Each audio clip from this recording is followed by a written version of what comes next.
मेरे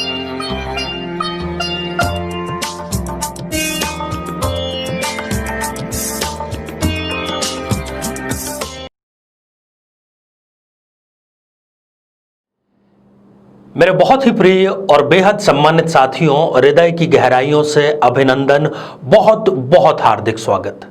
साथियों, एक ऐसा ग्रह राहु मात्र है जो व्यक्ति की मानसिकता, उसकी विचारधारा, उसकी सोच को पूरी तरह बदल कर रख सकता है। बदल कर रखना अर्थात ये कि जैसी आपकी सोच है उसको उल्टा करने की ताकत सिर्फ राहु में ही है। ऐसा मैं क्यों कह रहा हूं साथियों, आपने अभी शीर्षक पढ़ा है। शीर्षक में यही लिखा गया है कि लव मैरिज, इंटरकास्ट मैरिज एक कड़वा सत्य। इसके बारे में कड़वा सत्य क्या है इसकी कड़वाहट। साथियों, बिल्कुल भी आप ये गलतफहमी मत पालिएगा कि मैं कोई किसी प्रकार के प्रेम के विरुद्ध हूं, लव के विरुद्ध हूं या इंटरकास्ट मैरिज के विरुद्ध हूं। किंचित भी नहीं, रंच मात्र भी नहीं।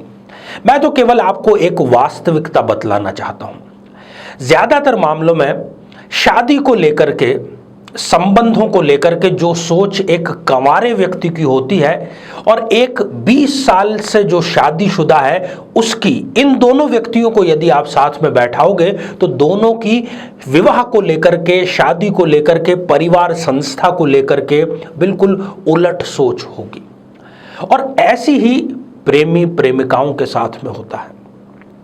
प्रेम को लेकर के जो उनकी धारणा, जब प्रेम वो कर रहे होते हैं शादी से पहले, उस समय कुछ और होती है, और जब वो शादी कर बैठते हैं और बिना कुंडली मिलाए शादी कर बैठते हैं तब उनकी सोच कुछ और हो जाती है। ये वो स्वयं आपको कभी मिलेंगे, यदि आपके कोई मिलने वाले हैं तो वो बता सकते हैं बहुत आसानी से।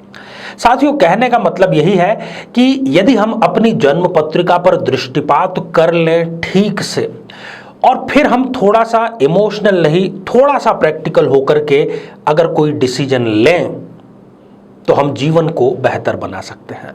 आज के इस एपिसोड बनाने का उद्देश्य यही है, पीड़ा का विषय यही है कि बहुत से ऐसे दंपत्ति, कई बार तो साथ में और ज्यादातर मामलों में अकेले अकेले जब अपॉइंटमेंट लेकर मिलते हैं कि हमने तो इस प्रकार से लव मैरिज की थी, वो भी इंटरकास्ट जाकर के की थी, वो भी परिवार समाज और सबसे विरुद्ध होकर के की थी, और जो हमने चाहा था उसका नतीजा बिल्कुल शून्य और सिफर निकला और आज तक हम उसके लिए सफर कर रहे हैं। तो क्या आपकी जन्म पत्रिका लव मैरिज के लिए, इंटरकास्ट लव मैरिज के लिए आपको अलाउ कर रही है?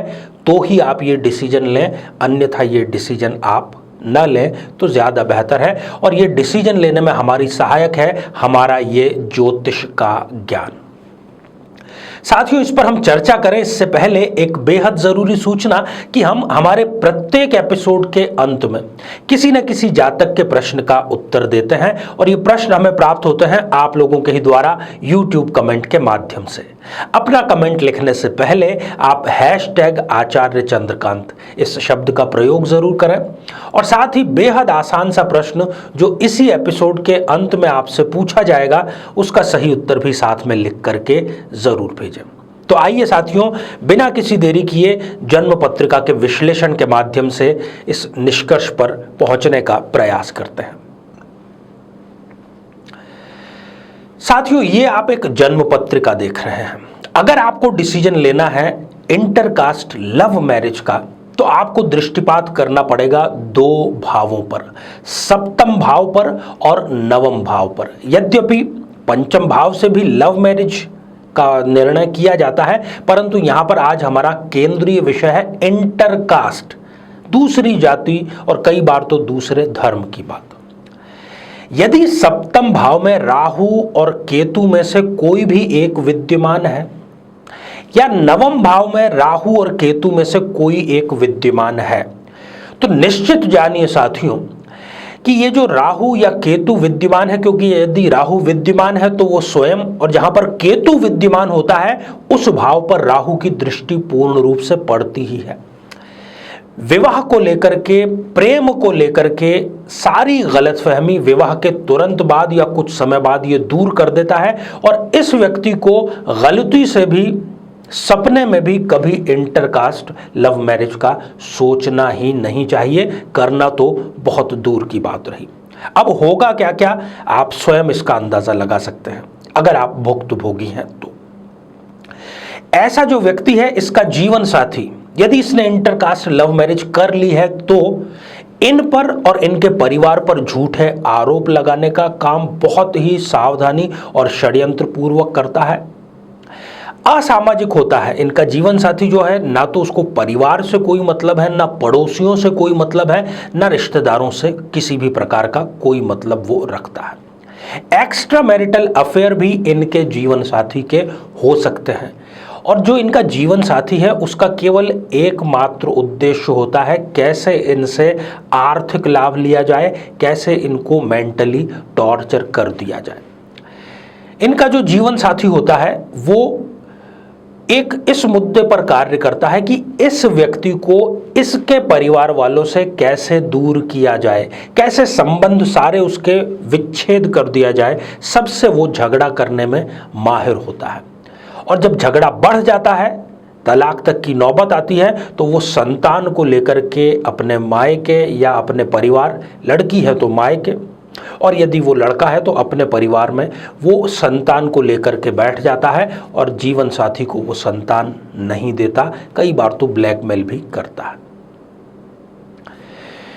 तो साथियों, आज इस एपिसोड को बनाने का बिल्कुल विशुद्ध उद्देश्य आपको ये इन्फॉर्मेशन, ये जानकारी देना था, ये निवेदन करना था कि कुंडली को आप नज़रअंदाज न करें।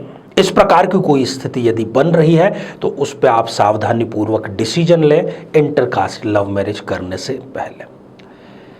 आइए साथियों, अब हम बढ़ते हैं आज के हमारे कमेंट के चरण की ओर। आज हमने कमेंट शामिल किया है सान्या अग्रवाल जी का, जो कि उन्होंने लिखा है इंदौर मध्य प्रदेश से। सान्या जी, आपने पूछा है कि आपकी सरकारी नौकरी कब लगेगी। आपकी सरकारी नौकरी के योग जो हैं सान्या जी वो बहुत ही कम है। एक तो पराक्रमेश होकर के सूर्य जो हैं वो अपने शत्रु के साथ में जाकर के विराजमान हो रहे हैं, इसलिए ये आपकी सरकारी नौकरी में आने वाली सबसे बड़ी बाधा है। मैं आपको यही सुझाव दूंगा कि आप निजी क्षेत्र में ही कोचिंग इंस्टीट्यूट या शिक्षा से जुड़े हुए किसी क्षेत्र में आप काम करें, उसमें आपको अवश्य सफलता मिलेगी। तो साथियों, आज का बेहद ही आसान सा प्रश्न पूछ लिया जाए। आज कुंडली विश्लेषण के दौरान किन दो भावों के बारे में हमने चर्चा की है, किस किस भाव में राहु या केतु के होने से व्यक्ति को लव मैरिज नहीं करनी चाहिए, खासतौर पर इंटरकास्ट। उन दोनों भावों का नाम आप लिख करके भेजिए। साथियों, आप सभी स्वस्थ, समृद्ध और शांतिपूर्वक जीवन व्यतीत करें। नमस्कार।